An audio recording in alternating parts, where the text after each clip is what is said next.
On the morning of June 13, 1944, as the low clouds drifted over the shattered Norman countryside, a lone German tank commander sat in the turret of his Tiger I, listening to the distant thunder of engines he could not yet see. The hedgerows whispered in the wind. The smell of wet soil mingled with the scent of diesel and metal. And somewhere far to the west, beyond the ruins of small villages and the broken walls of farmhouses, the rumble of American armor echoed like a heartbeat growing steadily louder.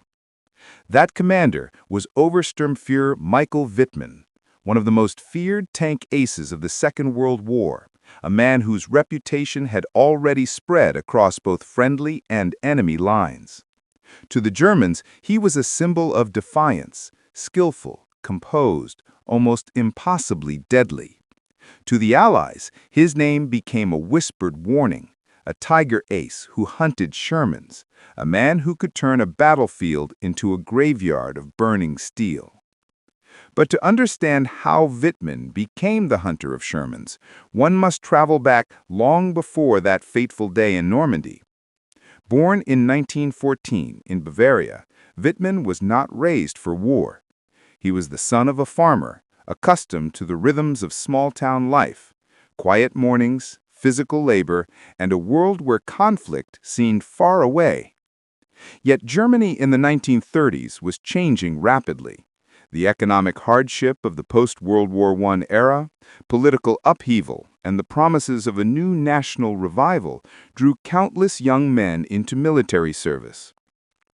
Wittmann enlisted first in the Reich Arbeitsdienst and later joined the Wehrmacht. His natural mechanical ability, steady temperament, and calmness under pressure made him a perfect candidate for armored warfare. When Wittmann first climbed into a tank, the world of steel giants opened before him, engines roaring beneath armor plates, the smell of oil, the slow rocking motion over uneven ground, the thunder of the main gun firing. He joined the Waffen-SS tank units and participated in the early Blitzkrieg campaigns. By the time Germany invaded the Soviet Union in 1941, Wittmann had transitioned from armored cars to the formidable Stug 3 assault gun, and later to the Tiger I heavy tank, one of the most feared machines ever built. The Tiger I was a monster of war, weighing nearly 60 tons, protected by thick armor and armed with the legendary 88mm KWK-36 gun, capable of destroying an enemy tank at ranges where the opposing gunners could barely see their target. In Wittmann's hands, it became something more than a machine. It became an extension of his instincts.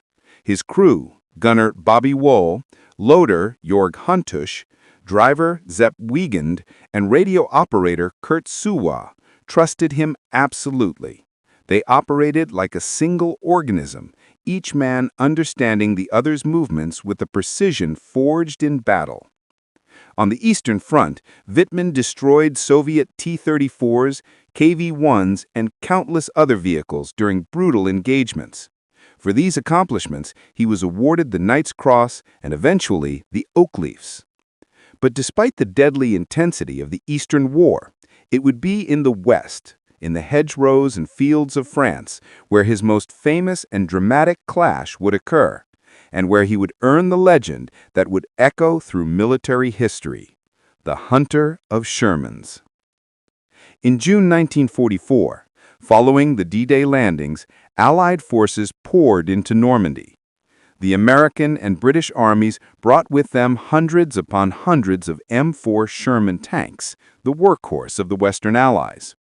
The Sherman was reliable, fast, and easy to produce, but it was also vulnerable, its armor relatively thin, its 75mm gun often insufficient against heavy German tanks. The crews knew well that in a one-on-one duel with the Tiger, they were at a disadvantage. Yet they advanced in numbers, determined to break through the German defensive lines and push toward Caen and the French interior. June 13th, the British 7th Armored Division, the famed Desert Rats, advanced toward the village of Villers-Bocage. They believed the area lightly defended. Their intelligence underestimated the German armored strength. Their officers expected a routine maneuver through the narrow streets and open fields. They did not know that Michael Wittmann and a handful of Tigers from the 101st SS Heavy Panzer Battalion were positioned nearby, awaiting movement. The early morning was quiet, except for the distant sounds of engines. From his vantage point, Wittmann saw a column of British armor, Sherman Fireflies, Sherman 75s, and Cromwells moving along the main road. Dozens of tanks, armored cars, half-tracks, and trucks stretched out like a steel snake across the landscape. To Wittmann, it was an opportunity of catastrophic potential. He understood instantly that if the column reached open ground, it would outmaneuver and outflank the fragile German defenses around Caen. The front could collapse. The Allied breakthrough could accelerate. Something had to be done, and it had to be done immediately. Wittmann did not wait for orders. He did not gather a larger force. He simply climbed into his Tiger, ordered his crew to their stations, and advanced alone toward the unsuspecting column. The Tiger rumbled forward, emerging from cover with its massive 88mm gun already swinging into position. The British did not expect a German tank to be so close, let alone a Tiger. By the time they understood, it was already too late. Wittmann's first shot slammed into a British Cromwell, tearing it apart. Smoke and flames erupted instantly. Before the crews in the other vehicles could react, Wittmann fired again, hitting an armored car that exploded in a shower of debris. Panic rippled through the column. The distinctive crack of the 88mm gun echoed across the valley. Tank commanders scrambled to orient their turrets. Infantry dove for cover. But the road was narrow, the vehicles packed tightly, and confusion turned into chaos. Wittmann advanced steadily, firing round after round. Shermans attempted to turn their guns toward him, but they were too slow. Many of the crews were caught in the open, unsure where the attack was coming from. Some bailed out, sprinting for cover as their tanks burned behind them. The German ace continued his assault. Each shot calculated, each movement deliberate. He knocked out half-tracks, trucks carrying ammunition, and tanks attempting to reverse. In minutes, the road transformed into a corridor of wreckage. The British counterattacked, sending more Shermans into the village to stop the lone Tiger. But the Tiger's thick armor shrugged off rounds that bounced harmlessly or penetrated only superficially. Wittmann's crew worked like a machine. Wool identifying targets, Wittmann issuing commands, Antush loading shell after shell, Wiegand maneuvering the heavy tank with precision, Sowa tracking communications. Inside the cramped interior, the noise was deafening. The metallic clang of shells sliding into the breach, the thump of recoil, the rattle of machine gun fire, and the constant shouting of commands. Sweat dripped from the men's faces despite the cool morning air. But they focused entirely on their task. Destroy the enemy armor, break the column, hold the line. Wittmann drove directly into Villers-Bocage. His Tiger rolled through the streets like an unstoppable beast, blasting Shermans at point-blank range. Civilians hid inside their homes as explosions tore through the morning calm.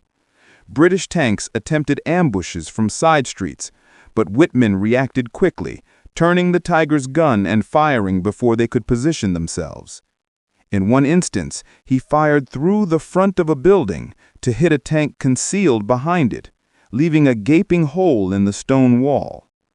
By late morning, Wittmann's Tiger had knocked out more than a dozen tanks and vehicles. But eventually, the Tiger was hit. Damaged and unable to continue, Wittmann and his crew abandoned the tank and retreated to German lines. Yet the destruction he had inflicted in such a short time was extraordinary. His daring attack temporarily halted the British advance, disrupted their plans, and bought valuable hours for German reinforcements to establish defensive positions. Even Allied tank crews who fought that day later described the encounter with a mix of shock, respect, and disbelief. But Whitman's legend as a hunter of Shermans extended far beyond Villers-Bocage. Throughout the Normandy campaign, he continued engaging Allied armor, using terrain, timing, and the Tiger's strengths to devastating effect. Shermans often attacked in groups, knowing that numbers were their only real advantage. In many engagements, they attempted to flank his Tiger, to get close enough for their guns to penetrate the weaker side or rear armor. But Whitman was skilled at repositioning, using hedgerows as cover, firing from hull-down positions, and striking first with lethal precision.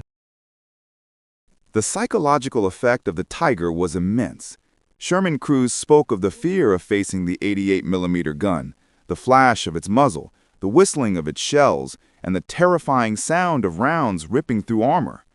When a Sherman was hit, it often caught fire quickly, earning it the grim nickname Ronson, after the cigarette lighter brand, because it lit every time. In such conditions, Whitman's ability to remain calm under fire, to identify targets rapidly, and to maneuver a massive tank through narrow French roads made him exceptionally dangerous. As the Normandy battles intensified, Whitman was transferred to different sectors to respond to Allied armored thrusts. He faced not only Shermans, but British Fireflies armed with the 17-pounder gun, a weapon capable of penetrating even the Tiger's frontal armor at close range. Firefly crews, fully aware of Whitman's presence, sometimes coordinated specifically to target his tank first. The hunt began to go both ways. Whitman hunted Shermans, and the Allies hunted him. In early August 1944, the tension reached its peak. The German front was collapsing. The Allies pushed steadily south, threatening to encircle entire divisions. On August 8th, near the village of Saint-Denis-de-Kremsno, Whitman led a counterattack of several Tigers aimed at halting the British and Canadian advance. The landscape was open fields, the kind of terrain that both favored long-range engagements and exposed tanks to deadly flanking fire. Whitman's Tiger moved forward, advancing across the fields in an attempt to strike enemy armor before it could consolidate. But the Allies had learned from previous encounters. Hidden among the shrubs and partially concealed behind terrain features were British Sherman Fireflies from the Northamptonshire Yeomanry and Canadian tanks from the Sherbrooke Fusiliers. They waited silently, their guns trained toward the likely avenues of German advance. Whitman's Tiger crested a slight rise. The Fireflies opened fire. The first round slammed into a supporting Tiger. Another struck Whitman's tank, penetrating the thin upper hull armor. Within seconds, the Tiger erupted in flames. Ammunition ignited. Smoke poured from the hatches. Witnesses described a sudden fireball, the turret blown slightly upward from the explosion. Whitman and his crew were killed instantly. The hunter of Shermans fell in the very kind of engagement he had so often dominated, a duel of steel and timing, where a single well-placed shot could decide everything. The battlefield grew quiet again after the smoke settled. The hulks of burning Tigers dotted the field. Allied crews cautiously advanced, aware that German anti-tank guns might still be hidden nearby. But the immediate threat was gone. Whitman's death was confirmed.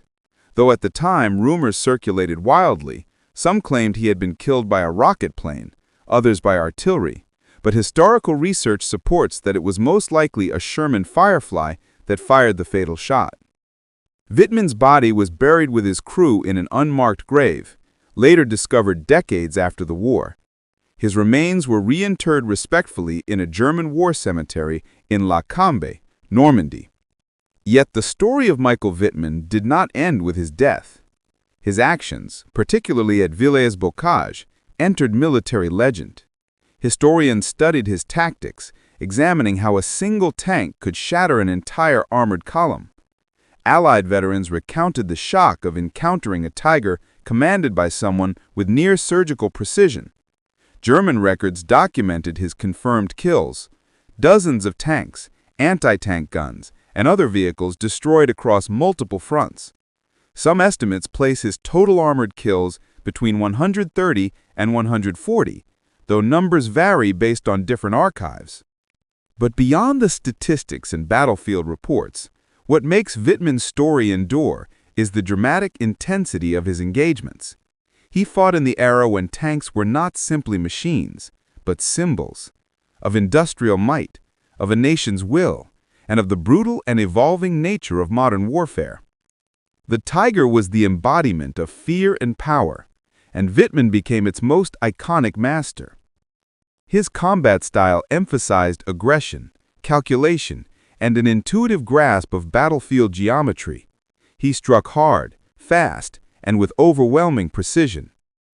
It must also be acknowledged that Wittmann fought for a regime responsible for enormous atrocities, and he served within the Waffen-SS, a military organization with deep ties to political and ideological crimes. His personal battlefield skill does not erase the wider context of the war he fought in, but as a military figure, strictly in terms of armored warfare, Wittmann stands as one of the most studied tank commanders in history. His legacy is a complex intersection of tactical brilliance, wartime propaganda, and the myth-making that inevitably follows dramatic battlefield events. For the Allied tank crews who faced him, the fear was real. Many Sherman crews entered the battlefield knowing that if a Tiger commanded by Wittmann was present, survival depended on coordination, speed, and a bit of luck. Veterans of the 7th Armored Division later recalled the harrowing moments at Villers-Bocage, the way the Tiger appeared almost ghost-like from behind hedgerows, firing before they even registered its presence. Others spoke of the shock at seeing multiple tanks destroyed in seconds, the feeling of helplessness as their rounds bounced off the Tiger's armor. But they also remembered the determination to fight back, to adapt tactics, to coordinate fireflies, to use terrain creatively. Tank warfare in Normandy became a deadly chess match.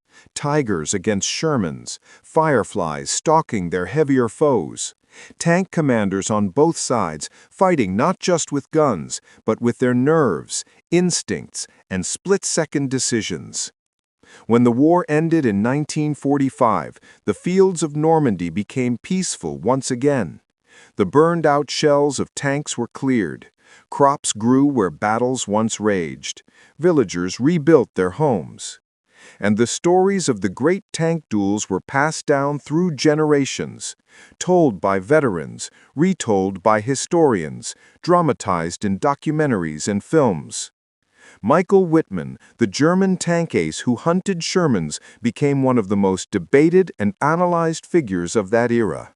Some saw him as a symbol of armored warfare skill, others as a product of propaganda.